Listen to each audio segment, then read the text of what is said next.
Welcome back to Deadscape Diaries, where the lines between reality and terror blur. In today's tale, we venture deep into the heart of the wilderness, where a weekend getaway takes a horrifying turn. What starts as a simple adventure quickly becomes a fight for survival as a group of friends discovers the chilling truth behind an abandoned cabin. This is the story of the cabin's curse. Grab a seat, turn the lights down low, and prepare for a journey into the unknown. The cabin in the woods. It was supposed to be the perfect weekend getaway, just me and my 3 best friends. We'd been planning it for months, eagerly anticipating the chance to escape the chaos of city life and retreat to the peacefulness of nature. We rented a cabin deep in the woods, far away from the prying eyes of civilization. No phones, no distractions, just us, the trees, and the quiet. When we arrived, the cabin stood there like something out of a storybook. It was nestled among tall pine trees, surrounded by an eerie quiet that felt both serene and unsettling. It looked perfect at first glance, charming, picturesque, like the kind of cabin you'd see in photos meant to capture the essence of peace and serenity. It had a stone foundation, some cracks here and there, and ivy that crept up the sides like it had been there for decades. But to me, there was something off about it, something I couldn't quite put my finger on. "I've been dreaming of this all week," Max said, hopping out of the car and immediately heading toward the front door. "Let's get settled in and then head into the woods."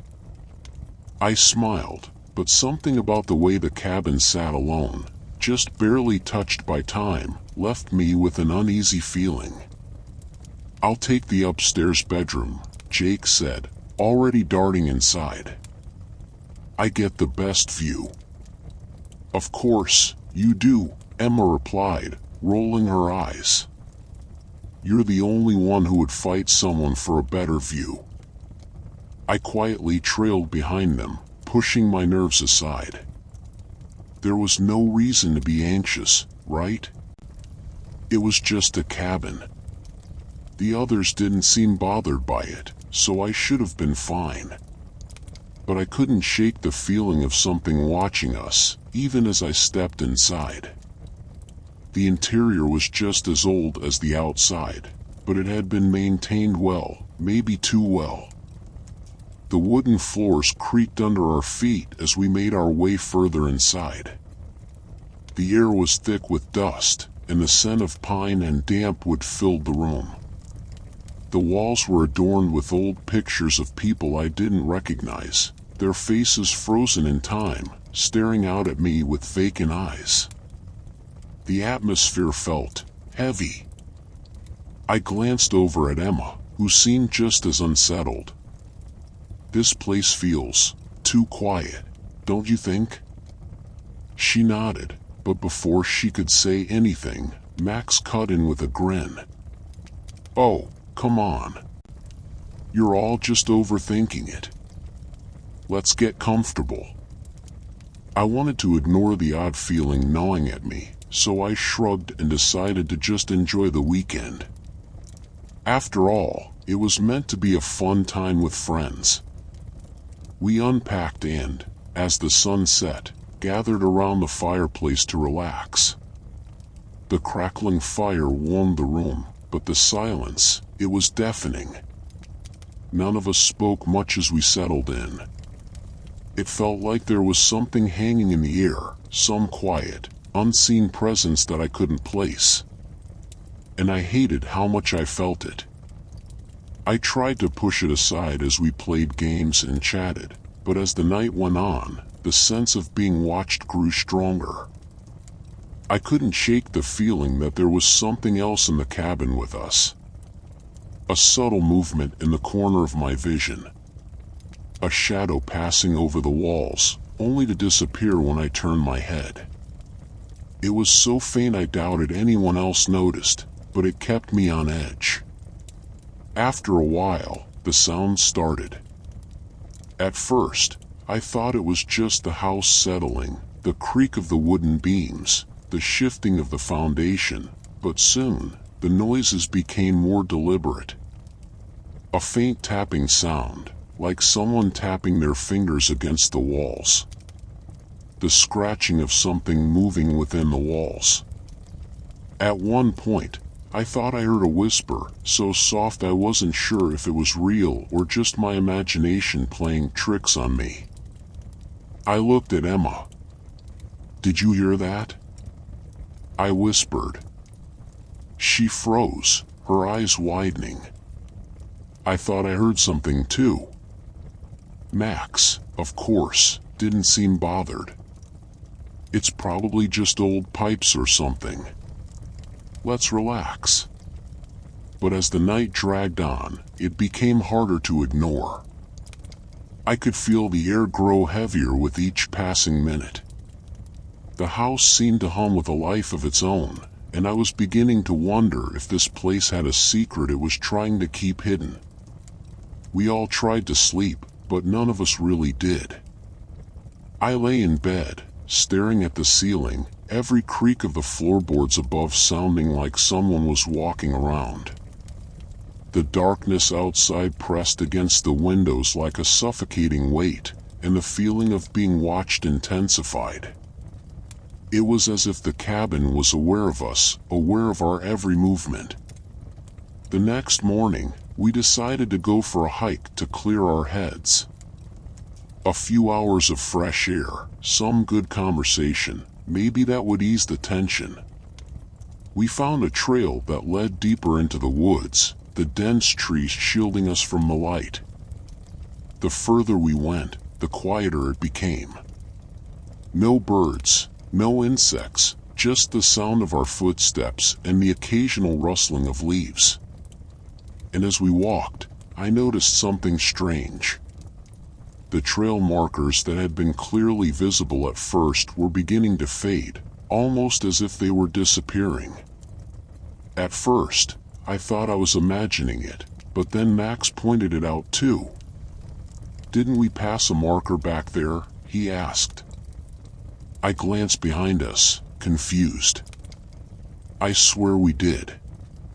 We kept walking, but with every step, the markers seemed to get fewer and fewer. And then, we realized it, the trail was vanishing entirely. We had no idea where we were or how to get back. We tried retracing our steps, but everything looked the same. The trees, the rocks, everything felt eerily familiar, as if we were stuck in some kind of loop. And that's when we saw them. Strange symbols had been etched into the trees.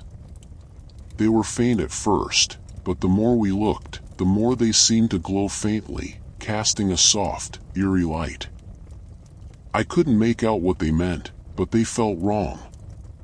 Like they were watching us, warning us to stay away. "This is getting weird," Jake muttered. "We need to head back." But when we tried to turn around, it was like the forest shifted. The trees seemed to close in, and the path we had taken wasn't there anymore. It was as if the woods had swallowed it whole. Panic set in. We were lost. Lily started to hyperventilate, her voice shaky. "We're not going to get out of here, are we?" "I don't know," I whispered, my voice trembling. "We just need to find the cabin. We have to." But no matter how far we walked, we couldn't escape. The symbols kept appearing, getting closer, more invasive. And the whispering started again. It was faint at first, but soon it was all around us. "You're not meant to leave." I felt a chill run through me. Something was watching us, something that didn't want us to leave. I wanted to scream, to run, but my legs felt like lead. Every path we took brought us back to the same place. The same trees. the same eerie symbols, the same cabin. And when we finally reached the clearing, there it was. The cabin. But it wasn't the same. It was sealed tight. The door wouldn't budge. The windows were shut.